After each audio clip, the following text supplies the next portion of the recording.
alhamdulillah kita lihat akhirnya Allah bangkitkan persatuan kaum muslimin, yaitu hampir 34 negara yang videonya sudah saya tayangkan, tidak perlu saya ulang. 34 negara membangun koalisi militer Islam. Minus apa?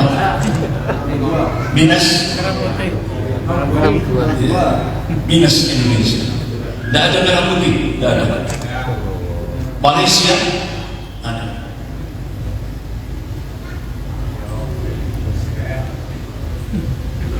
Dan ini memang ini harus kita pahami bersama. Ini harus kita pahami bersama. 34 negara membangun koalisi militer Islam, latihan militer bersama di kawasan Gurun, Saudi Arabia. Ini cikal bakal titik awal Sobatul Islam, kebangkitan Islam global.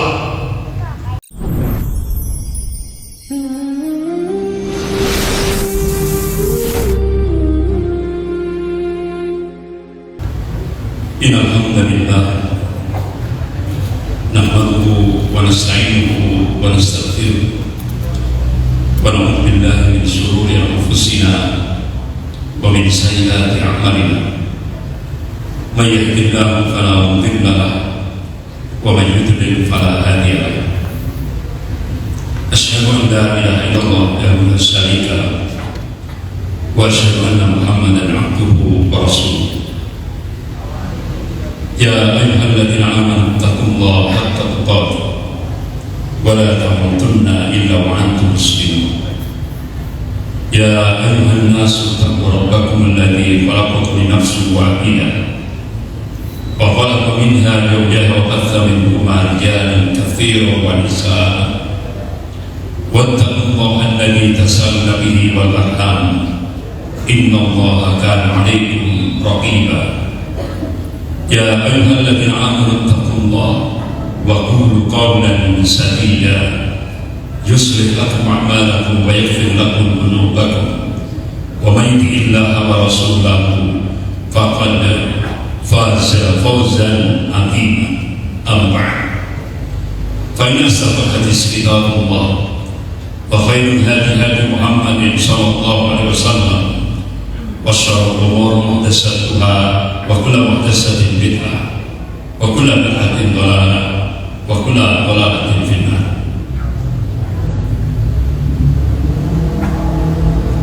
Masyaallah muslimin rahimakumullah, bapak-bapak, ibu-ibu yang dirahmati Allah. Hari Jumat yang lalu, pembahasan kita yang terakhir, kita sudah sampai pembahasan tentang penyiksaan yang dilakukan oleh golongan kafir terhadap kaum muslimin, terutama di kawasan minoritas muslim, dan beberapa realitas atau fakta kejadian sudah saya tayangkan lewat video yang Jumat yang lalu sudah saya tayangkan semuanya, mulai dari Bosnia dan Herzegovina, kemudian di Chechnya pada saat cengkraman komunis Rusia, kemudian di Kosovo, kemudian di kawasan Kashmir, dan begitu juga di kawasan yang terdekat dari Indonesia, yaitu di Mindanao, Filipina Selatan, kemudian di kawasan Patani, Thailand Selatan, kemudian yang paling sadis yaitu di kawasan Myanmar yang menimpa kaum muslimin minoritas muslim Rohingya, kemudian sampai ke kawasan India. Bagaimana minoritas Muslim mengalami nasib yang cukup tragis ketika Perdana Menteri India mensahkan undang-undang anti-Islam. Jadi resmi negara melakukan genosid, pemusnahan massal kaum muslimin di India, dan videonya juga sudah saya tayangkan. Kemudian kaum muslimin yang di kawasan Uighur di Xinjiang, Cina, bagaimana kebiadaban rezim komunis Cina terhadap minoritas muslim yang ada di Xinjiang, yang dulu umat Islam punya negara sendiri namanya Turkistan Timur. Tapi begitu Mao Zedong memimpin komunis Cina, Turkistan Timur dicapok, direbut oleh rezim komunis Cina di bawah pimpinan Mao Zedong, sehingga akhirnya sampai kepada pimpinan Xi Jinping. Nasib tragis menimpa kaum muslimin di Uighur yang sekarang Turkistan Timur berubah jadi Xinjiang. Nasibnya cukup tragis sekali, dan videonya juga sudah pernah saya tayangkan. Bagaimana hampir 1 juta umat Islam dengan cara-cara biadab di kamp-kamp tahanan, kemudian dibedah, diambil organ tubuhnya, dijual oleh rezim komunis Cina. Kemudian begitu juga kaum muslimin di beberapa kawasan minoritas muslim yang lain. Jadi ini sudah masanya. Bahkan di Indonesia tahun 2000 sudah pernah terjadi, yaitu peristiwa Ambon. Hampir 3.000 kaum muslimin menjadi sasaran kebiadaban kalangan Kristiani radikal. Kemudian Poso, hampir 1.000 kaum muslimin yang terbunuh oleh kebiadaban kalangan Kristiani radikal yang dipimpin oleh Tipu CS. Itulah masa-masa penyiksaan yang dialami oleh kaum muslim minoritas di kawasan negara-negara yang di situ umat Islam minoritas. Nasibnya tragis, sehingga akhirnya wa makarallah Allah khairul makirin. Mereka membuat makar, tapi Allah membalas makar mereka, dan Allah sebaik-baik membuat makar. Akhirnya Allah bangkitkan, Allah satukan hati-hati kaum muslimin, pemimpin-pemimpin kaum muslimin, sampai akhirnya diadakanlah latihan aliansi militer dunia Islam, diadakan latihan bersama dunia Islam, dan itu makar Allah. Allah satukan dunia Islam untuk menyatukan potensi kekuatan militer untuk menghadapi terutama sekali yang dialami oleh kalangan minoritas muslim. Sehingga alhamdulillah dunia Islam tahap demi tahap mulai bangkit. Dan ini bapak-bapak ibu yang dirahmati, pada fase keempat ini memang Rasulullah sudah memberikan kabar kepada umatnya, ini masa-masa yang paling berat dialami oleh umat Islam seluruh dunia. Ini fase keempat, bukan Jabriyah, dipenuhi dengan penguasa-penguasa diktator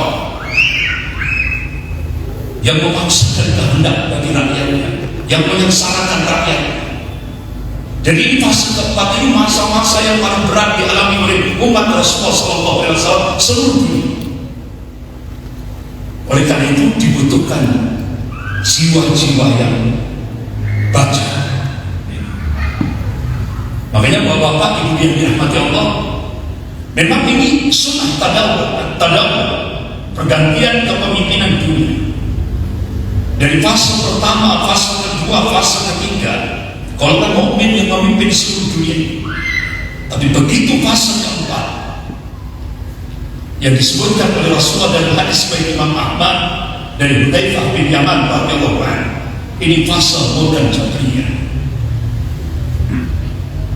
Oleh karena itu bapak ibu yang dirahmati Allah, makanya sebelum, karena yang sudah saya sampaikan dalilnya surah Al-Imran ayat 140, pergantian kepemimpinan dunia pada fase keempat.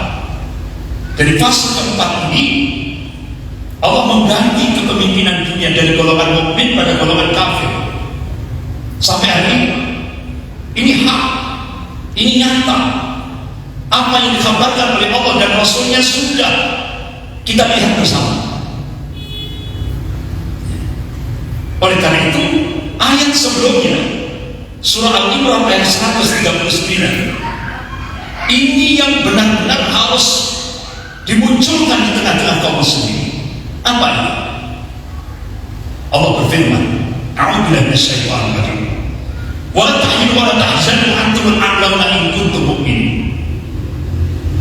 Jangan kamu merasa lemah.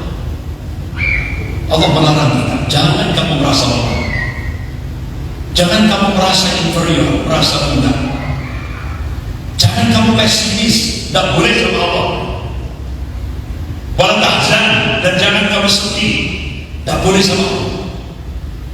Wa antumul a'launa, sesungguhnya kamu itu tinggi.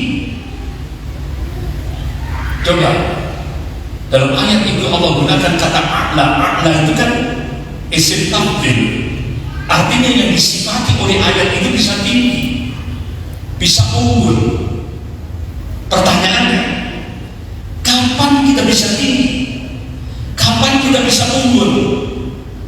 Kapan kita bisa punya al-izzah, kewibawaan? Allah tunjukkan kuncinya, in kuntum mu'minin, jika kalian beriman kepada Allah, jika kalian menjadi hamba Allah yang wahid, yang mentauhidkan Allah. Ini jiwa-jiwa tauhid, ini mental menang. Dalam fase keempat ini dibutuhkan jiwa-jiwa tauhid yang murni. Jadi mental menang itu muncul, bukan mental kalah. Walaupun Allah dan Rasulnya sudah mengabarkan fase keempat ini fase yang berat, tapi kita dimotivasi oleh Allah Subhanahu wa Ta'ala harus punya mental menang. Karena Allah jamin, Allah berikan jaminan.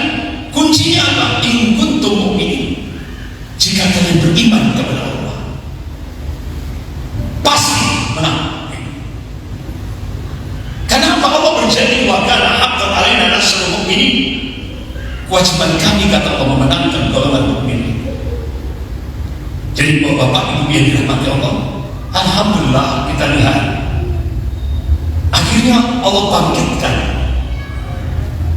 persatuan kaum muslimin, yaitu hampir 34 negara yang videonya sudah saya tayangkan, tidak perlu saya ulang. 34 negara membangun koalisi militer Islam. Minus apa?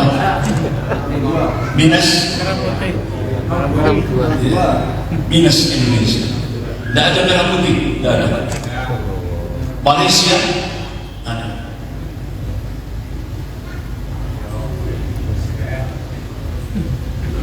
Dan ini memang, ini harus kita pahami bersama. Ini harus kita pahami bersama. 34 negara membangun koalisi militer Islam, latihan militer bersama di kawasan gurun Saudi Arabia. Ini cikal bakal, titik awal Sofatul Islamiyah, kebangkitan Islam global. Bahkan Bapak Ibu yang dirahmati Allah, pasca latihan militer bersama dunia Islam, langsung ada ujian. Jadi Bapak Ibu yang dirahmati Allah, dua negara ini cukup diperhitungkan oleh dunia. Turki, kekuatan militernya sudah cukup diperhitungkan oleh negara-negara adidaya, baik Amerika maupun China. Pakistan, satu-satunya dunia Islam yang punya nuklir. dan itu sangat diperhitungkan. Jadi kebijakan Presiden Tayyip Erdogan pasca peperangan antara Armenia dan Azerbaijan diperkuat lagi dengan latihan militer bersama antara Azerbaijan, Turki, Azerbaijan dan Pakistan. Bapak-bapak, ibu yang dirahmati, maka Allah sedang berjalan dalam lingkup global, dan ini dalam rangka menyongsong Safatul Islam yang dulu pernah saya sampaikan, hasil riset National Intelligence Council yang menaungi 15 negara yang dipimpin oleh Amerika Serikat melakukan riset, dan hasilnya diumumkan di publik, di media internasional. Start 2020, kebangkitan Islam akan berjalan, tidak bisa dibelum. Kebangkitan Islam akan bergerak, dan itu nyata. Bahkan Dinas Intelijen Rusia memprediksi kebangkitan Islam global akan muncul tahun 2025, sementara analisis National Intelligence Council 2020. Dan ternyata di tahun 2020 muncul negara Muslim yang benar-benar diperhitungkan oleh dunia meluncing Hagia Sophia, itu Turki. Jargonnya dari Hagia Sophia ke Masjidil Aqsa. Bapak-bapak, ibu yang dirahmati Allah, Masya Allah, ternyata Presiden Turki Tayyip Erdogan tidak cukup hanya sekedar jargon. Setelah di launching Hagia Sophia, yang itu diberi langsung oleh Muhammad Al-Fatih rahimahullah, yang menaklukkan Konstantinopel, diberi dengan harta beliau sendiri Hagia Sophia. Itu kan zaman Imperium Romawi, itu gereja Hagia Sophia diberi oleh Muhammad Al-Fatih ketika beliau menaklukkan Konstantinopel yang sekarang Istanbul, Turki, kemudian diwakafkan kepada umat Islam. Nah, selama pemerintahan Mustafa Kemal Atatürk, Hagia Sophia itu didirikan museum. Tapi pada saat 24 Juni 2020 oleh Presiden Turki Tayyip Erdogan, dilaunching menjadi masjid, sehingga itu terjadi gebrakan global dengan jargon dari Hagia Sophia ke Masjidil Aqsa. Dan itu membuat meriang Amerika, negara-negara barat tidak bisa tidur. Jadi Turki ternyata bukan Turki yang dulu, Turki yang sekarang benar-benar punya izah. Bahkan pesawat drone yang paling canggih seluruh dunia kepunyaan Turki. Pesawat drone yang paling canggih itu kepunyaan Turki, dan itu benar-benar diperhitungkan. Bapak-bapak, ibu yang dirahmati Allah, jadi tahap demi tahap kebangkitan Islam global tidak bisa dibendung, dan ini akan terus bergerak. Nah, sekarang pertanyaannya, bagaimana di Indonesia? Jadi kita nyoba setelah melihat perkembangan global, kita coba kembali ke Indonesia, balik lagi ke Indonesia. Bapak-bapak, ibu yang dirahmati Allah, ini 23 April 2019 saya buka file lama pasca Pilpres. Pak Yusuf Kala memberikan statement, jika KPU jujur, masyarakat akan tenang. Berarti ini kan bahasa mantik. Berarti hakikatnya KPU tidak jujur. Nah, bahkan sampai mantan Menteri Kehutanan Dr. M.S. Kapran, beliau memberikan statement, KPU sadar salah, tapi tidak bergeming dengan kesalahan yang sudah terang benderang. Fakta data keputusan Bawaslu tidak benar. Keangkuhan KPU mencederai demokrasi, melukai kedaulatan rakyat.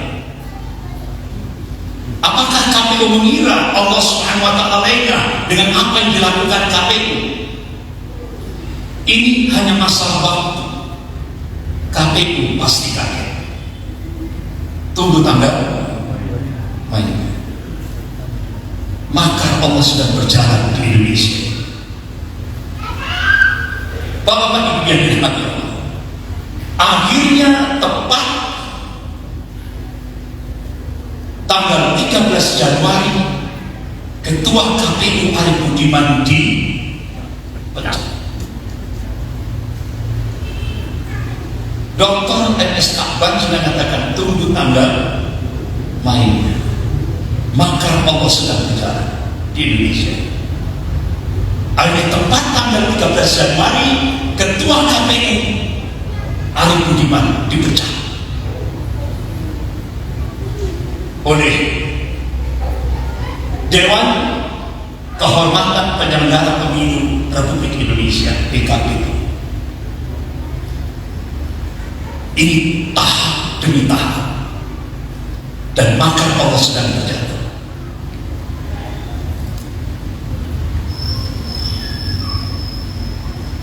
Pak Yusuf Kala seperti mulai menyadari kesalahannya yang menjadi epidemi dari kerusakan ekonomi dan politik bangsa di bawah pemerintahan titik-titik. Kini Pak Yusuf Kala mulai turun gunung, melangkah kembali di kancah perpolitikan nasional. Artinya inilah tobat politik Pak Yusuf Kala. Tapi begitu beliau eksis, majalah Gatra memunculkan di cover depan ada poros baru, Yusuf Kala, Anies Baswedan, dan Habib Rizik Syihab.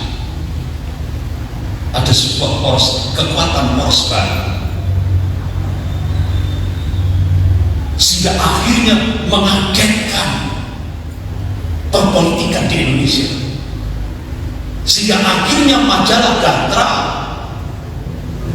tidak sampai ke pembaca. Jadi belum sampai ke pembaca, sudah diborong.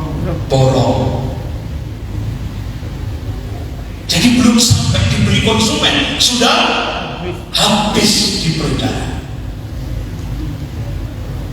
Berarti titik-titik tidak bisa tidur. Ada kekuatan poros baru yang cukup mengagetkan perpolitikan di Indonesia. Pak Yusuf Kala, Anies Baswedan, dan sebelah kanannya Habib Rizik Syihab. Nah, kalangan pemuda Islam otomatis ya sekarang kan zaman digital, walaupun majalahnya habis ya diborong habis sama titik-titik gitu ya. Dan tahunya kalangan pemuda Islam itu bikin PDF, ya kan, ya otomatis disebar di medsos. Dalam hitungan menit sudah nyebar ke seluruh Indonesia. Inilah zaman digital, era digital. Begitu cepat informasi. Bapak-bapak, ibu yang dirahmati Allah, maka Allah sedang berjalan. Ali bin Abi Thalib radhiyallahu anhu, beliau memberikan taujih, inna sakata ahlul haq an batil, tawahhama ahlul batil annahu ala al-haq.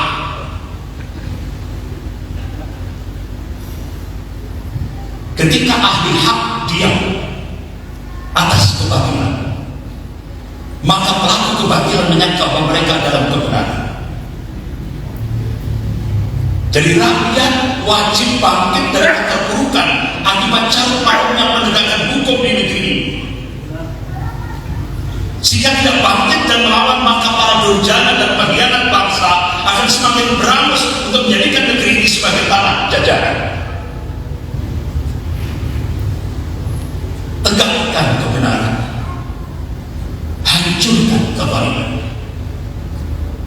Bahkan Rasulullah SAW memerintahkan kepada umatnya, kalau Rasulullah SAW unsur akhaka zaliman wa madluman. Ini hadis sahih. Tolonglah saudara, baik yang berbuat zalim maupun yang dizalimi.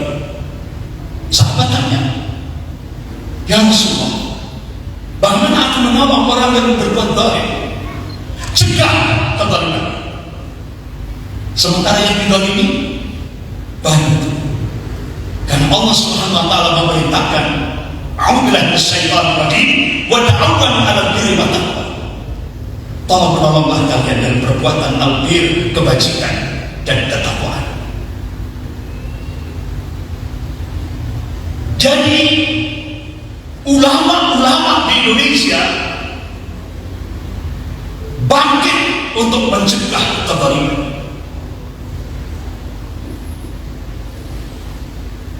Dan itu nyata sudah digerakkan.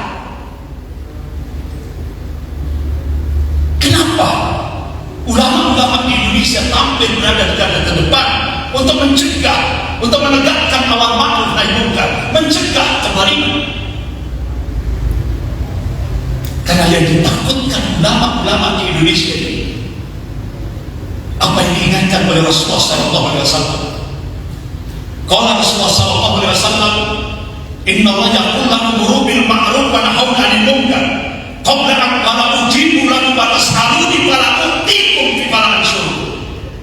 Hai manusia, sesungguhnya Allah menyuruh kepada kamu, ajak manusia untuk berbuat yang ma'ruf, berbuat yang baik, cegah dari yang munkar, supaya jangan sampai terjadi satu masa di mana kalian berdoa kepada Allah, Allah sudah tidak lagi mendengarkan doa-doa kalian. Di mana kalian mohon pertolongan kepada Allah, Allah sudah tidak merespon permohonan kalian. Masa itu, saat itu bisa terjadi bukan lantaran kalian meninggalkan sholat, bukan lantaran kalian meninggalkan puasa, bukan. Saat itu di mana doa-doa kalian sudah tidak didengar lagi oleh Allah, permohonan kalian sudah tidak direspon oleh Allah, itu bisa terjadi manakala kalian diam terhadap kezaliman dan kemungkaran. Ini yang ditakutkan oleh ulama-ulama kita di Indonesia. Yang penting berjuang, hasilnya serahkan kepada Allah. Menang kalah itu haknya, hak prerogatif Allah, bukan dari kita. Itu. Maka Allah sedang berjalan. Kekuatan rakyat nanti akan muncul. Tinggal tunggu tanggal mainnya. Bahkan kuasa hukum Habib Rizik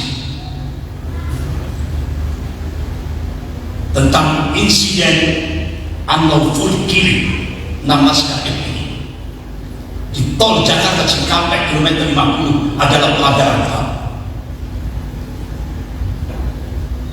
Ini kesimpulan Komnas HAM. Padahal yang pertama, pelanggaran HAM berat. Dirubah cukup dengan pelanggaran HAM. Jadi pendapat Komnas HAM tersebut sangat sulit dan melukai perasaan keadilan dan hukum masyarakat kita, terutama kaum muslim di Indonesia. Tersebut diduga keras sebagai pelanggaran HAM berat. Harus ada intervensi tim investigasi Komisi HAM Internasional dan diadili oleh ICC. Jadi jika hasil kerja Komnas HAM memang dinilai sudah tidak efektif, mandul, dan tidak berwibawa dalam langkah hukum lanjutannya, maka sebaiknya Komnas HAM dibubarkan saja. Ini suara kaum muslimin Indonesia.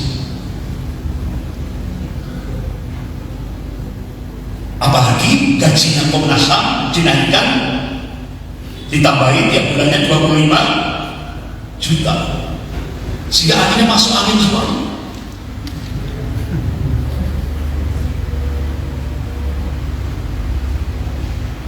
Akhirnya tokoh-tokoh umat Islam Indonesia bangkit. Ini kezaliman, jangan dibiarkan. Akhirnya tokoh-tokoh Islam kumpul di sebuah hotel. Tapi anehnya, pada saat kumpulnya tokoh-tokoh Islam ini, digerakkan brimob dengan senjata lengkap, seperti mau perang. Baru kali ini terjadi. Jadi di konferensi pers tim pengawal peristiwa atas 16 KPI. Yang pertama, Profesor Dr. Muhammad Amin Rais. Yang kedua, Kiai Haji Dr. Abdullah Leha Mahmud, mantan penasihat KPK. Yang ketiga, Dr. Busro Kordas, mantan ketua KPK.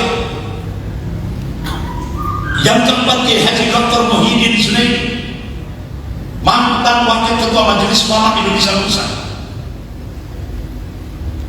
Kemudian Dr. Marwan Batubara, Profesor Dr. Firdaus Sam, Dr. Abdul Khair Ramadan dari Habib Rizik Center, Habib Muhsin Al-Atas NC, Hajah Nenowarisma, Edi Mulyadi dari wartawan, Rizal Fadilah SAMH, Pak Haji Mursalih, Dr. Bukhari Muslim, Dr. Samsul Balda, Dr. Taufik Hidayat, Dr. Haji Muhammad Kamal Sutrisno MPS, Institut Chandra Kurnia, dan Adi Prayitno Malaysia.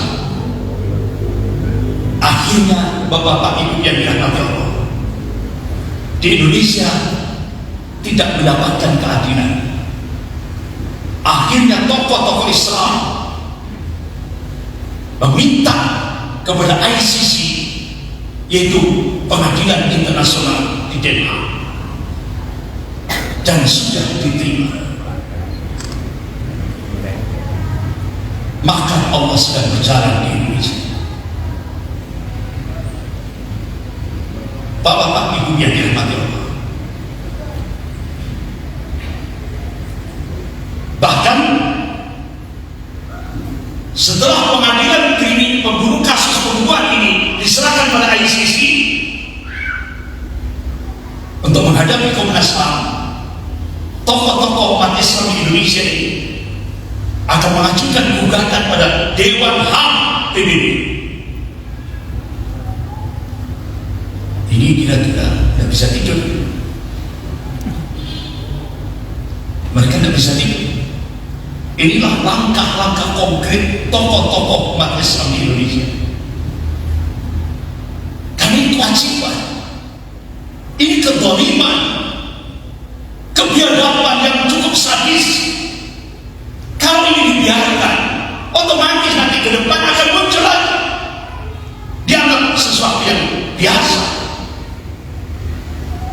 Bapak-bapak Ibu yang dirahmati Allah, maka Allah sedang berjalan.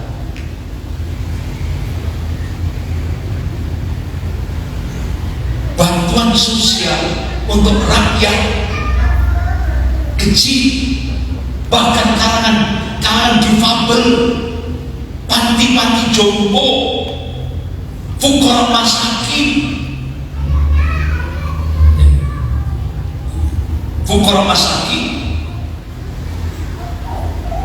dirampok. Bahkan sampai ada isu jatahnya magang bebas potongan, artinya bersih, tidak ada potongan. Ya Allah, maka Allah sedang berjalan. Allah tunjukkan kekuasaan.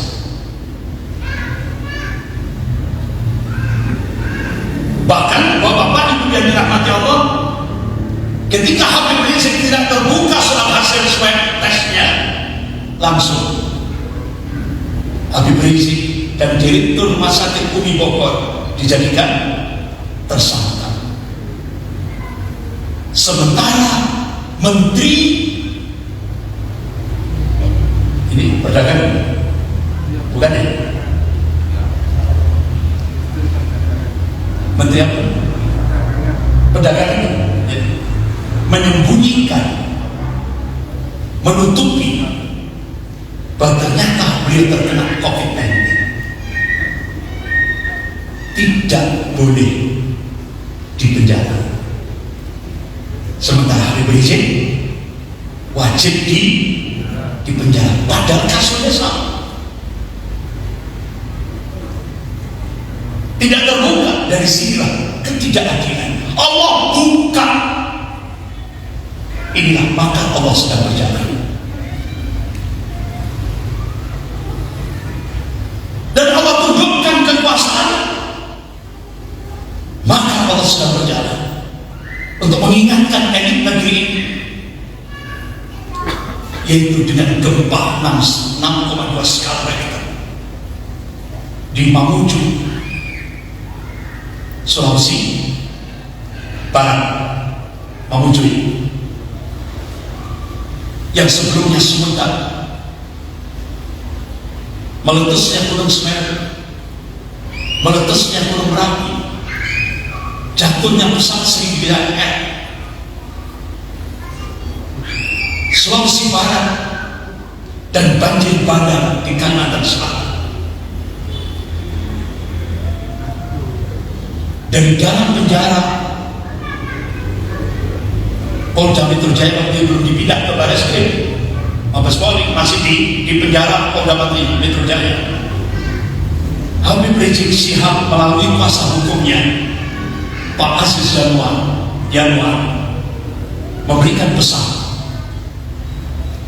Beliau minta untuk membantu seluruh korban bencana apapun tanpa pandang suku, agama, dan ras. Bantu pemerintah dalam mengatasi bencana ini. Mari bahu-membahu untuk persaudaraan Indonesia. Bersama Front Persaudaraan Islam kita membangun Indonesia lebih baik. Di balik tahanan Polda Metro Jaya, beliau mengeluarkan pesan terhadap bencana yang datang ke bumi ini. Bapak-bapak Ibu yang dirahmati Allah, tapi memang target mereka akan memenjarakan Habib Rizik Syihab ini seumur hidup. Ini tajam. Sampai kemarin kita lihat dokter yang merawat Habib Rizik Syihab di Rumah Sakit Umi Bogor itu sudah ditelisik, ini dia punya sertifikasi apa enggak, sampai seperti itu. Jadi segala macam cara digunakan agar Habib Rizik Syihab seumur hidup harus masuk penjara. Ini tajam.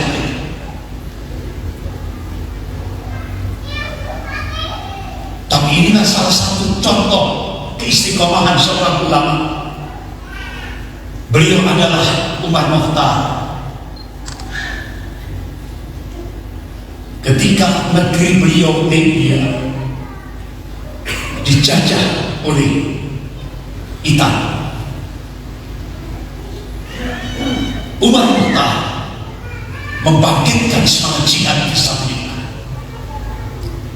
sampai akhirnya ada pengkhianat yang ada di sekitar beliau, sampai akhirnya beliau ditangkap oleh rezim Italia,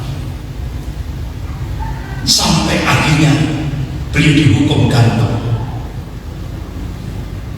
Inilah tokoh ulama karismatik di Libya, yaitu Umar Mukhtar, ulama sejati yang membela ad-din, agama dan tanah airnya dari penjajah kafir Kristen Italia. Pertanyaannya, beliau memberikan ungkapan, saya tidak menyesal. Jalan hidup beliau dakwah jihad penjara sampai beliau digantung oleh penjajah Italia. Inilah tipologi ulama sejati. Hidupnya dakwah jihad penjara sampai di tiang gantungan. Di Indonesia ada ulama-ulama sejati, di antaranya Buya Hamka, Allah yarham. Begitu Buya Hamka menolak ideologi komunis, menolak ideologi Nasakov, akhirnya Buya Hamka dijebloskan ke penjara tanpa prosedur hukum 4 tahun penjara. Disiksa dengan cara-cara biadab di dalam penjara. Disita semua harta beliau. Harta beliau disita. Kalau zaman sekarang rekeningnya di blokir. Ini dialami oleh Buya Hamka, Allah yarham. Tapi hikmah 4 tahun beliau di penjara, beliau bisa menyelesaikan penulisan tafsir Al-Azhar, Allahu Akbar. Sampai masa tahanan berakhir, beliau bercita-cita akan memberi maaf terlebih dahulu kepada Presiden Soekarno. Sampai akhirnya bapak-bapak ibu yang dirahmati Allah, datang ajudan Presiden Soekarno masuk ke penjara, ke ruangan Buya Hamka. Ajudan buka, Presiden Soekarno menyerahkan secari kertas, dibuka oleh Buya Hamka. Langsung saat itu juga Buya Hamka mengucapkan kalimat istirja, inna lillahi wa inna ilaihi raji'un. Ternyata Presiden Soekarno meninggal. Jadi cita-cita beliau tidak kesampaian, ingin memberi maaf terlebih dahulu. Setelah dibaca di bawahnya tulisan Presiden Soekarno sendiri, permintaan Presiden Soekarno minta Buya Hamka untuk menjadi imam sholat jenazah Presiden pertama Republik Indonesia. Berarti Presiden Soekarno merasa bersalah memenjarakan Buya Hamka tanpa prosedur hukum. Nah, kira-kira kalau zaman sekarang ini mesti boy dulu, gelendak nih mami. Paling ya emang gue pikirin gitu ya. Paling tinggalkan, Masya Allah. Buya Hamka menunjukkan akhlak sebagai seorang ulama, Masya Allah. Walaupun didolimi seperti itu oleh Presiden Soekarno, Buya Hamka tampil di depan pejabat-pejabat negara. Buya Hamka menjadi imam sholat jenazah Presiden Soekarno yang telah mendolimi beliau. Bayangkan, seorang ulama difitnah, dijebloskan penjara tanpa prosedur hukum karena fitnah. Tidak hanya itu, disiksa dalam penjara, bahkan hartanya disita oleh negara. Luar biasa.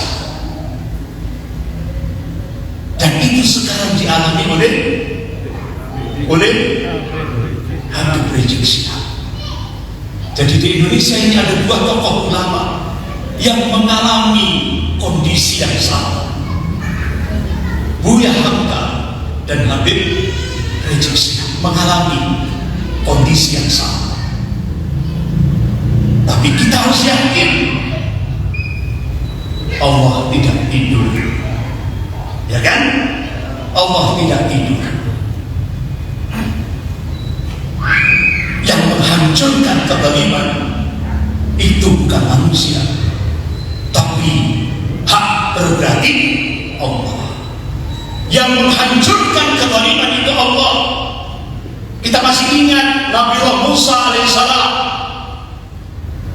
di hadapan Allah, ya Allah, tolonglah kami dan umat kami menghadapi bala tentara Fir'aun yang sangat dahsyat. Apa jawaban Allah? Hai Musa, tugasmu hanya taat kepadaku dan istiqomah. Selebihnya aku, kata Allah. Itu. Begitu juga Nabiullah Ibrahim alaihissalam. Tugas Nabiullah Ibrahim alaihissalam taat kepada Allah dan istiqomah.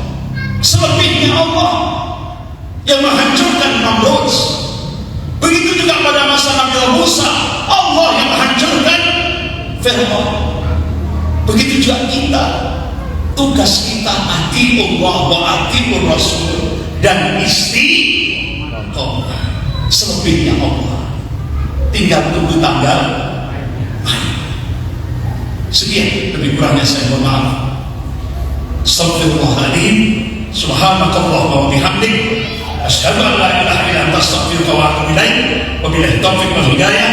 Wassalamualaikum warahmatullahi wabarakatuh.